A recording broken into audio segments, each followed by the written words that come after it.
La puce déclic, le balado de la puce ressource informatique qui fait clic. Avec nos invités, nous déclenchons des discussions passionnantes sur la littératie et la transformation numérique dans le milieu communautaire et dans notre société. Préparez-vous à avoir le déclic. Bonjour et bienvenue au balado La puce déclic. Alors aujourd'hui, nous sommes au studio Archetype Studio avec 3 invités pour parler d'un enjeu d'actualité, comment les technologies impactent les personnes de 50 ans et plus. Alors nous avons avec nous Louise Roulier, nous avons Alexandre Legoec ainsi que Sébastien Rioux. Je vais les laisser se présenter. Je commencerai par Sébastien. Bonjour, moi je donne différentes formations aux aînés depuis bientôt 15 ans. Spécifiquement les tablettes dans les dernières années parce que c'est les outils que les personnes âgées ou les 50 ans et plus vont utiliser davantage. J'ai débuté il y a quelques années, là, il y a 15 ans, c'était plus l'ordinateur en soi, mais il y a vraiment eu une baisse de demande de la littératie numérique par rapport à l'ordinateur qui a été déviée vers les tablettes là, définitivement. Donc voilà, j'en donne encore à toutes les semaines de ces temps-ci. L'automne, c'est toujours un gros moment pour apprendre, j'imagine. Merci beaucoup, Sébastien. Alexandre, oui. Je vous laisserai vous présenter. Oui, moi c'est Alexandre, je suis chargé de projet en littératie numérique pour les personnes de 50 ans et plus à la puce depuis maintenant 5 mois. Et donc l'objectif de ce programme-là, c'est de donner des ateliers de base en informatique pour les personnes de 50 ans et plus. Voilà. Merci beaucoup. Et nous avons également Louise Roulier. Oui, bonjour. Eh ben moi, ça fait 15 ans que je suis tombée dans la soupe. Je suis allée pour essayer de travailler avec un ordinateur, mais il n'y avait rien qui faisait. Puis on m'a dit d'aller vers une tablette et voilà, j'y suis. Je suis régulièrement des cours parce qu'il y a tellement de choses à apprendre. Mais j'adore ça. Wow. C'est vraiment bien. Bien, merci beaucoup de pouvoir participer donc à cet épisode avec nous. Donc l'épisode va porter sur l'impact qu'ont les technologies pour les personnes de 50 ans et plus. Des fois, on va les appeler les aînés, des fois, on va les appeler les personnes âgées. J'aime les appeler les personnes qui sont jeunes depuis plus longtemps. Il y avait un participant qui m'avait dit ça et je trouvais ça très très beau en fait. Et donc il y a des enjeux par rapport à tout ça et c'est ce qu'on va pouvoir discuter ensemble. Donc Sébastien, ça fait plusieurs années que vous accompagnez des personnes justement qui veulent pouvoir s'approprier les technologies. C'est quoi un petit peu les impacts pour une personne de 50 ans et plus dans sa vie quotidienne? Les principaux enjeux par rapport à la technologie sont souvent pour communiquer avec les proches, communiquer avec les petits-enfants, pouvoir recevoir des photos, envoyer des photos. Donc, il y a vraiment un enjeu de rester proche des gens. Et c'est vraiment souvent la raison première pour laquelle les gens vont aller vers les formations que je donne.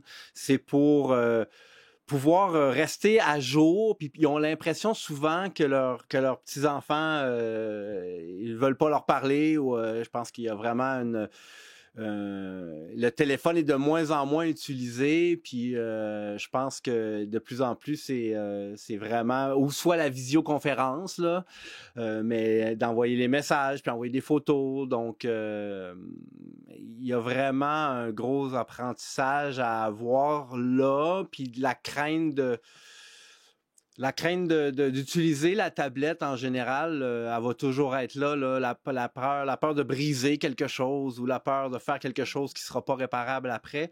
Donc, l'enjeu dans mes formations, c'est vraiment de rassurer les gens puis de leur montrer qu'ils ont les capacités comme tout le monde de le faire. Moi, je me plais à dire que moi, quand j'ai commencé, j'avais 35 ans. Là, donc, j'arrive bientôt à 50 ans. Donc, j'ai vu l'évolution. Quand j'ai débuté, j'ai fait mon cégep, j'avais même pas Internet, moi. Donc, je suis pas né là-dedans. J'ai appris aussi à une certaine étape de ma vie, mais j'étais dans la trentaine. Donc, mais ça m'a permis de le transmettre, justement, d'une manière probablement, c'est l'écoute, hein, c'est la patience aussi. On montre pas ça à la même manière qu'on le fait avec des jeunes du primaire non plus. Donc voilà, c'est les enjeux de prendre le temps d'écouter les besoins des aînés, puis de les rassurer aussi. Justement, Louise, donc là, vous avez dit que vous êtes tombée un peu dans la soupe de l'appropriation numérique. Qu'est-ce qui vous a poussé justement à chercher à prendre des cours? Qu'est-ce qui vous a motivé? C'est un peu ce que Sébastien disait, c'est de garder contact avec les gens. J'ai beaucoup d'amis à l'extérieur du pays. Et puis, ça, pour moi, c'est la communication, là, que ce soit par téléphone. Je commençais à trouver ça compliqué par téléphone. Et j'ai toujours aimé écrire. Et puis, et dès les premiers mois que je suis allée à la bibliothèque pour suivre les cours, ça a été presque instantané, là. J'avais vraiment le goût d'utiliser et je suis partie, puis au mois de décembre, je suis allée acheter une tablette. Là. Wow. C'est vraiment... et ça répondait vraiment à un besoin. Là. Et justement, quand vous avez acheté votre tablette, quelle a été votre première impression? Comment vous avez trouvé ça, d'avoir une tablette entre les mains? C'est sûr que j'étais un peu excitée parce que ça faisait 3 mois que je travaillais avec la tablette de la bibliothèque. Mais ça a été tout un événement, effectivement. Ça a été tout un événement là d'avoir parce que je veux plus dire que je suis pas techno là. Je le suis quand même un peu plus maintenant. Mais c'était pas facile là. Puis il y a des jours où c'est vraiment pas facile. Mais bon, je me dis c'est un apprentissage puis il faut se faire confiance. Mais je me rappelle de ma première tablette et ça a été très très long avant que j'achète la deuxième parce que j'avais l'impression que j'allais tout perdre en perdant la tablette avec laquelle j'avais commencé à travailler. Mais c'est ça. Là, ça devient plus un jeu. Alors, c'est plus agréable. Mais il faut être patient. Envers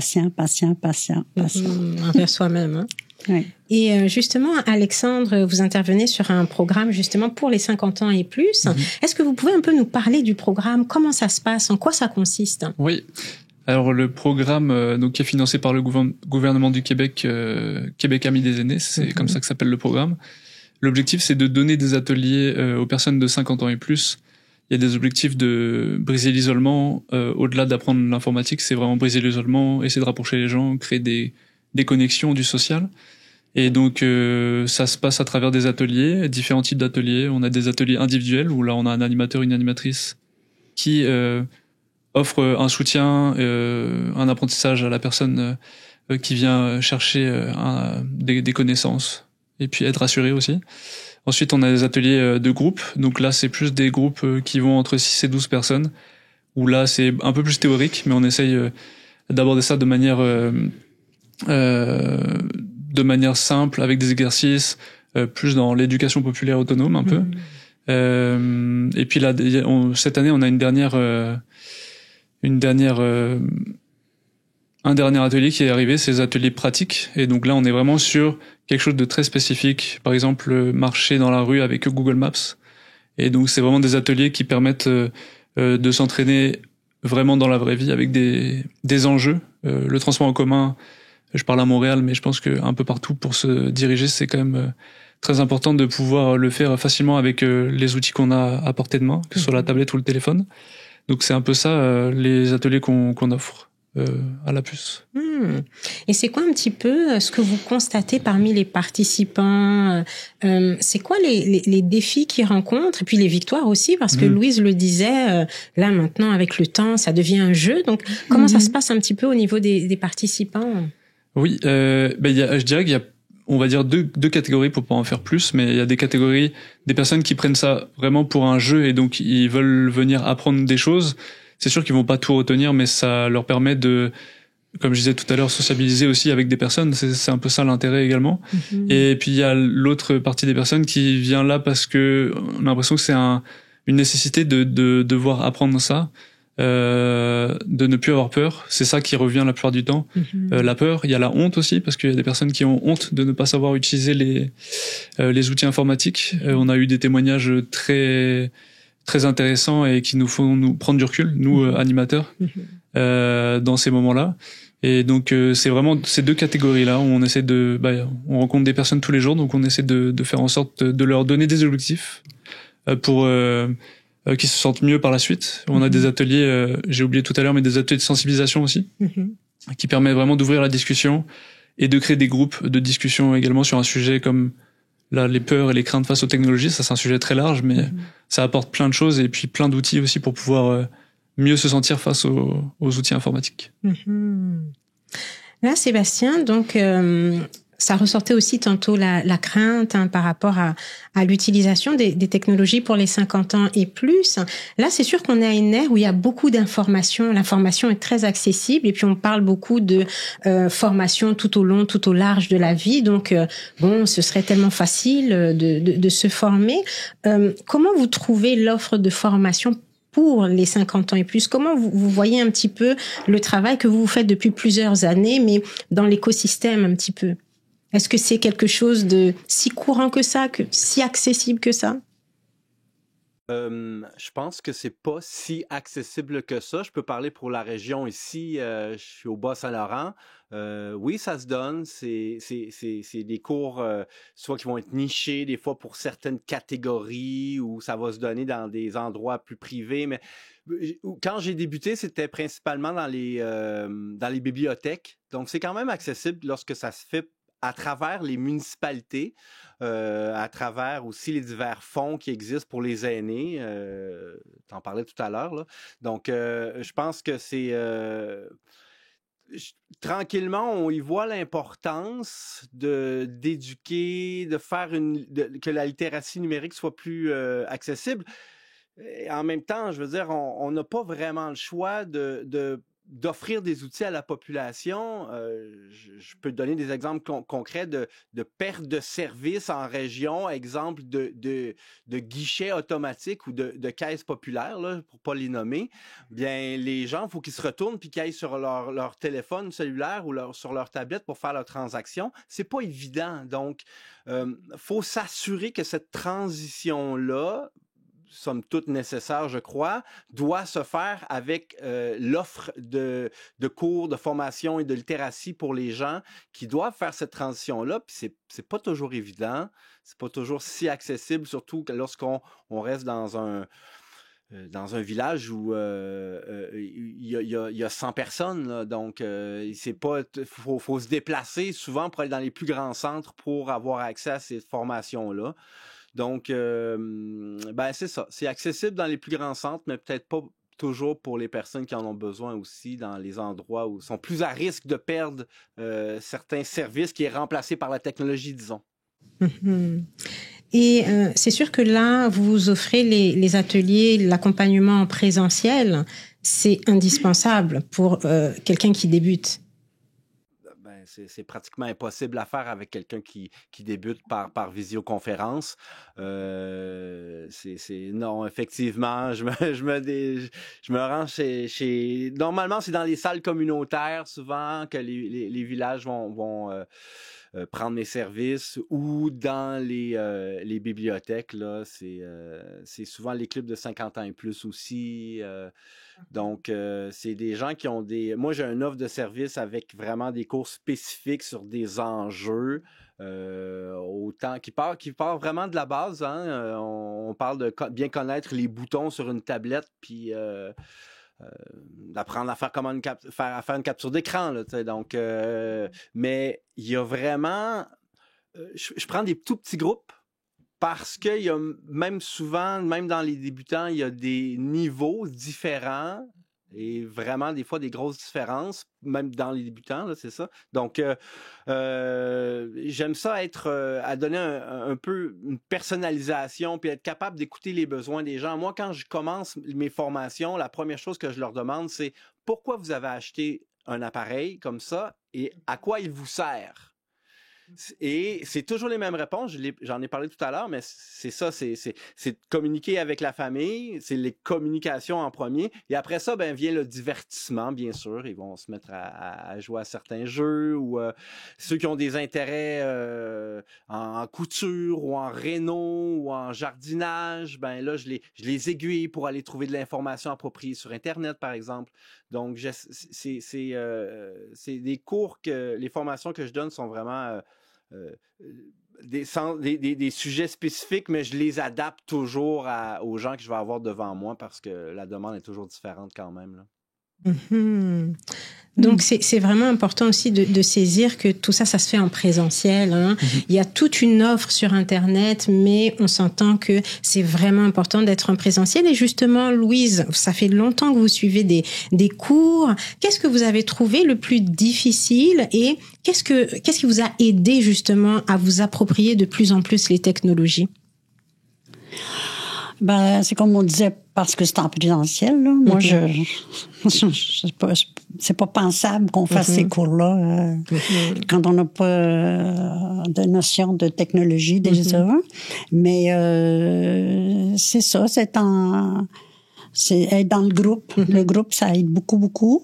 Puis qu'il y ait une suite aussi, un suivi, là, que ce soit pas juste un cours. Je pense que j'en ai suivi beaucoup, beaucoup, beaucoup. Puis j'apprends à tous les jours quand j'y vais. Puis comme on disait au groupe la semaine passée, c'est que on devient ça devient très intéressant parce qu'on s'entraide et puis on se connaît mieux. Puis on a comme hâte d'une semaine à l'autre. Puis tu sais, c'est important, là. Moi, je trouve que c'est important de suivre les codes, de se sentir bien, de se sentir à l'aise et voilà, de suivre les cours dans un petit groupe. Je trouve que c'est bien, les petits groupes, là. Et au niveau des défis, de ce que vous avez trouvé plus difficile pour vous approprier toutes ces technologies, est-ce qu'il y a des choses que vous êtes dit, ça m'a donné un petit peu plus de misère? C'est les changements trop rapides. Quand on commence à intégrer, puis tout à coup, on arrive sur la tablette, puis c'est plus du tout. Ah, mon Dieu, qu'est-ce qu'ils ont changé? Au début, là, ma crainte de faire des mises à jour, c'était ça. Qu'est-ce qu'ils ont changé? Mais après, il faut aller voir, trouver le changement. Alors, ça, c'est ce que j'ai trouvé le plus difficile. Wow. Puis là maintenant c'est pour ça que je me branche où il y a des cours parce que c'est comme ce matin là j'ai été aidée pour installer une application sur la tablette parce que pour moi là c'est du chinois alors j'ai besoin d'aide puis je trouve ça très rassurant d'avoir des contacts des gens qui sont. Parce que je trouve que les jeunes, ils sont bien gentils quand ils veulent nous aider, mais c'est trop rapide. C'est trop rapide. Il faut vraiment avoir des gens qui ont de la patience. Puis C'est classique du petit enfant qui va dire « Ah oui, grand-maman, je vais te le montrer, je vais le faire. » là. Puis là, finalement, ça a été beaucoup trop fait rapidement, puis mais on en fait des blagues. Mais vous parliez d'adaptation... Les formations aussi, je veux dire, en 15 ans, j'ai tellement dû m'adapter souvent. C'était les cours, je veux dire, l'évolution des ordinateurs, des tablettes. Je peux monter une formation une année, puis l'autre, l'année suivante, il faut que je change tout parce que c'est plus pareil du tout. Ouais, il faut s'adapter. Effectivement, donc c'est des changements constants. Justement, Alexandre, c'est quoi un petit peu les qualités en fait des formateurs, des animateurs en fait qui donnent, parce qu'on en parle, patience et autres. Donc, ce serait quoi un petit peu les qualités pour pouvoir accompagner les 50 ans et plus? Mais c'est sûr qu'on met au top du top la patience dans ce genre de choses. Bien sûr, il faut un petit peu de connaissances. On ne demande pas à ce que les personnes connaissent tout sur tout, c'est impossible. On a toujours des choses qui passent à côté. Sinon, c'est aussi aimer le contact humain, parce que c'est beaucoup ça. On fait des ateliers pour apprendre des choses aux personnes, mais on est là aussi pour discuter, parce que c'est ça qui vient aussi à un moment donné. On discute. Il y a des choses qui sont hors de l'informatique de temps en temps. Et donc c'est des personnes aussi qui n'ont pas peur de s'adapter, comme le disait Sébastien. On est toujours dans l'obligation de s'adapter à des situations, que ce soit atelier de groupe, atelier individuel. On est obligé parce qu'on a des présentations, mais des fois on est obligé de sortir de ça parce qu'il y a des questions très spécifiques. Un cours c'est bien, mais il faut aussi savoir répondre aux besoins des personnes. Donc c'est un peu ça, je pense, les grandes qualités d'un animateur ou d'une animatrice. Je ne sais pas si Louise, ça fait donc un moment que vous prenez de cours. Est-ce que vous avez des anecdotes? Vous avez pris des cours, j'imagine, en individuel, en groupe. Est-ce qu'il y a des anecdotes qui vous reviennent des cours que vous avez pris, des choses peut-être cocasses, drôles qui sont arrivées ou quelque chose qui vous a marqué pendant les cours? Toutes ces années-là. Moi, j'adore les cours, de toute façon. J'aime beaucoup les cours. Alors, il y a toujours quelque chose qui arrive dans les cours. Je pense qu'à chaque cours que j'ai vécu dans ma vie, il y a toujours quelque chose qui arrive. Puis, comment est-ce que je dirais? Je suis très patiente, puis j'attends le moment où moi je vais apprendre quelque chose. Puis, comme je disais à Alexandre, la semaine passée au cours, j'ai appris un machin, là, tu sais. Et pour moi, ça faisait le cours. Wow. Parce que je me dis, il y a le groupe, il y a la sécurité, et on se sent bien, puis on vient comme chez nous, là, et ça, c'est bien. Mais autrement, oui, les anecdotes... tu sais, à chaque cours, on pourrait, après le cours, on pourrait marquer une petite anecdote, presque à chaque cours. Parce que, comme dit Alexandre, entre les gens, avec le prof, puis c'est vrai qu'il y a beaucoup de patience dans les gens qui enseignent. En tout cas, moi, je souligne ça, là, parce que je les trouve très, très, très patients. Très patients. Wow. Sébastien, si vous deviez donner des conseils à une personne de 50 ans et plus qui se sent un petit peu effrayée de sauter le pas, de prendre des cours, qui sait pas trop par où commencer, ce serait quoi les conseils que vous lui donneriez? De y aller avec ses intérêts, je dirais. Ça revient un petit peu à la première question que moi je demande, comme je disais tout à l'heure, là, pourquoi vous avez acheté un appareil puis qu'est-ce que vous en faites, là. Si quelqu'un a un intérêt avec un certain sujet, que ce soit, disons, la rénovation, ben essayez déjà de lui montrer l'énormité de la quantité d'informations qu'il peut avoir sur ce sujet-là sur Internet. Donc, ça va titiller sa curiosité, il va vouloir... c'est d'y aller vraiment avec un sujet qui va l'intéresser et à travers ce sujet-là, ben là, on va lui montrer les technicalités de sa machine. Je pense que c'est important aussi, puis comme Louise disait, si j'ai appris une chose, je vais être content. Ça, c'est une chose aussi que je dis à mes participants et participantes, c'est n'essayez pas de tout retenir ce que je vais montrer. Ce que vous allez retenir aujourd'hui, la chose que vous allez retenir, ça veut dire que c'était ça qui était important pour vous, puis c'est assez. Pratiquez-le, essayez-le, puis après ça, vous me poserez des questions. N'ayez pas peur d'essayer. Je pense que c'est vraiment tout ça qui est à démystifier en même temps, mais d'y aller avec des intérêts, parce que quelqu'un qui n'a pas du tout d'intérêt à aller utiliser une machine comme ça, il va s'y perdre rapidement, puis il va perdre un intérêt rapidement envers quelque chose en vrai, c'est un outil merveilleux, là. Faut juste que les gens comprennent, si ce n'est quelqu'un qui aime écouter, se tenir au courant de l'actualité, ben, de lui montrer tout ce que l'actualité peut être sur une tablette, c'est un nouveau monde, là. Donc, c'est ça, c'est les possibilités. Leur faire comprendre que c'est un outil comme les autres, juste différent.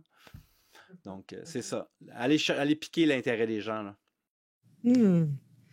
Et ça fait plusieurs années que vous travaillez avec Accompagner, donc les 50 ans et plus.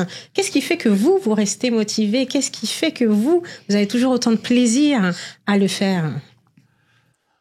Je suis quelqu'un qui aime faire des choses différentes. Je fais pas juste de l'enseignement de littératie numérique dans la vie. Donc, le fait qu'il faut se renouveler, ça, c'est un stimulant pour moi. Il y a toujours quelque chose de nouveau. Je rencontre aussi des gens différents et c'est des gens qui pour la plupart, quand ils viennent dans ce type de formation-là, ils sont intéressés, ils veulent apprendre, ils sont curieux. Il suffit juste de leur dire, que c'est pas une montagne si grosse à gravir, au contraire même, tu sais. Et je me dis que s'ils sont là devant moi, déjà, c'est ça, il y avait un intérêt. Il y a définitivement un plus grand intérêt chez les femmes que chez les hommes. Les hommes sont têtus, ils veulent pas montrer qu'ils ne connaissent pas la réponse. Donc, mais c'est toujours... Bon, on le voit, moi j'aime rendre les choses un peu à la blague et tout ça. Donc mon cours, il est sous cet aspect-là. Je sais pas de me prendre trop au sérieux, même si le sujet l'est. Je pense qu'il y a ça aussi dans l'approche. On parlait de contact humain tout à l'heure, ça l'est. On parle avec les gens, puis les gens sortent pour certains de leur isolement pour venir au cours, à la formation. Donc moi, j'y trouve mon intérêt là-dedans. J'ai vraiment du plaisir à faire ça là, au-delà du contenu du cours. Wow, ça paraît. Alexandre, on parlait tantôt aussi des craintes des personnes, notamment au niveau des enjeux, au niveau de la sécurité informatique. Ce serait quoi des conseils à donner un petit peu pour rassurer? Parce que des fois, les gens se disent « Louise le disait tantôt, je ne sais pas si ça va exploser, si la machine va se briser. » Ce serait quoi des conseils que vous pourriez donner à ce niveau-là?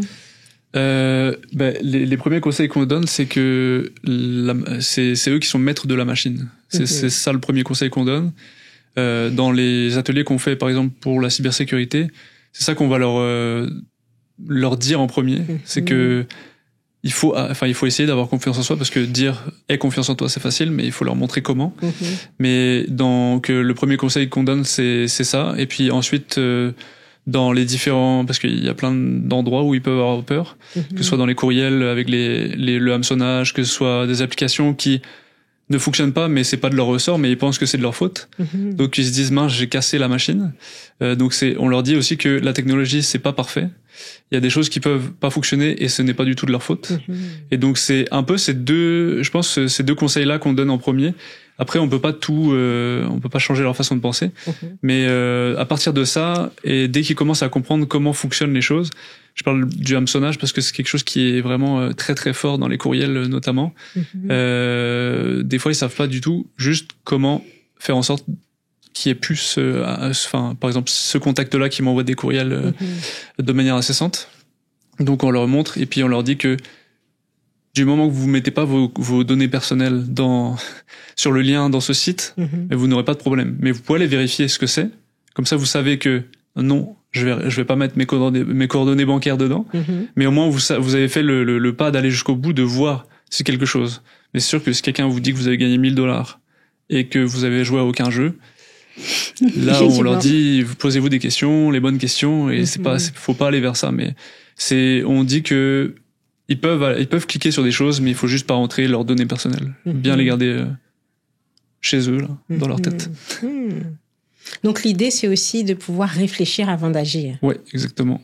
Et d'explorer. En fait, tout à l'heure, Sébastien a dit que c'est un jeu d'apprendre l'informatique, mais c'est un peu ça aussi. Moi, j'ai grandi avec l'informatique. À mes 8 ans, je jouais à des jeux sur l'ordinateur de mes parents. Fait que c'est sûr qu'on teste. Il y a des choses qu'on fait. Des fois, on fait des bêtises, mais on peut revenir en arrière. Il y a toujours le bouton marche arrière. Si on connaît pas le raccourci CTRL-Z, on peut revenir en arrière dans tous les cas au fur et à mesure du temps. Mais c'est ça, c'est leur dire qu'on peut faire des erreurs, mais il y a toujours moyen de s'en sortir. C'est sûr que si on va mettre nos coordonnées bancaires dans un endroit et qu'il faut pas, là c'est plus complexe, mais pour arriver jusque là, il y a quand même plusieurs étapes. Donc on leur montre des cas pratiques et puis des choses qu'il faut pas faire, tout simplement. Donc la prévention. Ouais, prévention, c'est ça. Ouais. Louise, là vous avez pris plusieurs cours. Comment vous vous sentez maintenant au niveau technologique? Ah, mon Dieu, beaucoup mieux. J'aime ça. J'aime vraiment ça. Et puis, je l'utilise beaucoup. Moi, j'ai pas de télévision. Alors, ma référence est souvent sur la tablette, là, la lecture, les recherches, la musique. Et c'est ça. Puis je fais beaucoup de photos aussi. J'adore la photo. Puis je trouve que les tablettes, ils nous donnent de bons résultats. Puis je suis un adepte de capture d'écran. Et je suis aussi la personne qui fait encore développer ses photos, puis qui offre des photos. Puis c'est comme quand j'offre des photos qui ont été prises avec la tablette, les gens, là, c'est le plus beau cadeau que je peux pas leur donner. Je suis comme un peu... la dernière personne qui fait encore des photos, mais j'aime ça. Alors, comme disait Sébastien, il faut y aller avec quelque chose qu'on aime, puis je trouve ça extraordinaire, là. Il y a tellement de possibilités, là. Alors, c'est ça. Sébastien, qu'est-ce que vous pensez au niveau de l'implication des organismes communautaires? On disait tantôt, il y a certains endroits qui sont moins desservis, où il y a moins d'offres. À votre avis, quelle serait la part, le rôle à jouer des organismes communautaires pour pouvoir mieux accompagner les 50 ans et plus? Ben, j'oserais dire que c'est pas eux qui ont le gros bout du bâton parce qu'il y a peut-être un problème de financement des organismes communautaires qui vont pouvoir donc est-ce qu'ils où ils sont centraux, c'est bien sûr c'est eux qui vont être les premiers sur la ligne à rencontrer les gens qui vont avoir certains besoins ou qui vont être vulnérables.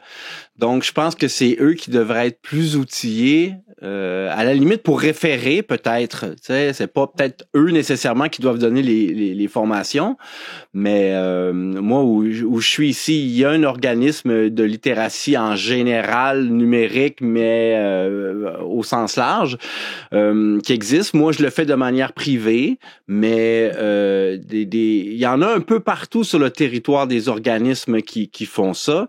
Mais est-ce que c'est accessible pour tout le monde? C'est là qui a peut-être où le bas blesse, je pense un peu.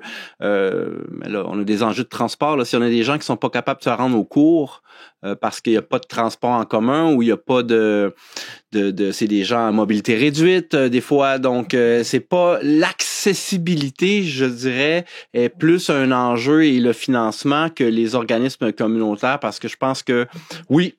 Ils sont centraux là-dedans, puis je pense que c'est les premières ressources qu'il faut prioriser, je pense, dans l'éducation par rapport à la littératie numérique là. Parce que je veux dire, des cours privés, il y en a partout là. Ça, des gens ils peuvent en donner. Moi, je veux dire, je la donne de manière privée, mais souvent c'est des organismes qui vont m'engager là. C'est un peu un mélange des deux là, j'imagine. Mais c'est pas tout le monde non plus qui a les moyens de payer. Il y a certains cours privés qui sont très dispendieux là. Donc faut l'accessibilité à ces cours-là d'un point de vue monétaire est aussi un gros enjeu là. Faut que ça reste accessible pour monsieur madame tout le monde. Effectivement, cet enjeu-là c'est important donc que les cours soient peu cher ou gratuit à la rigueur pour pouvoir permettre à toutes et tous de pouvoir en profiter. Alors, on vient vers la fin tranquillement. Si vous aviez à dire un mot de la fin, Louise, que diriez-vous? Un mot de la fin, quelque chose pour pouvoir un petit peu conclure sur ce thème? Qu'est-ce que vous auriez le goût de dire ou de partager? Moi, je pense un peu, pour relier Sébastien, c'est qu'il faut vraiment s'écouter, voir ce qu'on nos besoins, puis nos goûts, puis y aller avec nos goûts. Hein, parce que j'ai déjà rencontré une dame dans un escalier qui descendait d'un cours, une personne assez âgée, là, et puis qui était toute en pleurs, puis qui était toute... Puis j'ai dit, qu'est-ce qui se passe, madame? Et puis elle a dit, mon fils, il veut absolument que j'apprenne à fonctionner avec une tablette. Je dis, voyons donc. Je dis, si vous, c'est pas bien pour vous, vous sentez pas bien avec ça. Alors, c'est ça. Il faut y aller avec vraiment ce que nous, on a le goût, là. Je suis pas très techno, mais la tablette, là, pour moi, c'est merveilleux. Je ne sais pas si Alexandre, le mot de la fin, ce serait quoi? Oui, en fait, c'est pour continuer un peu sur ça, c'est dire que en tout cas dans l'organisme La Puce, et puis j'imagine que toutes les personnes comme Sébastien qui donnent des ateliers en informatique, on est là aussi parce que on voit qu'il y a eu un manquement à un moment donné quand la technologie a poussé et s'est développée.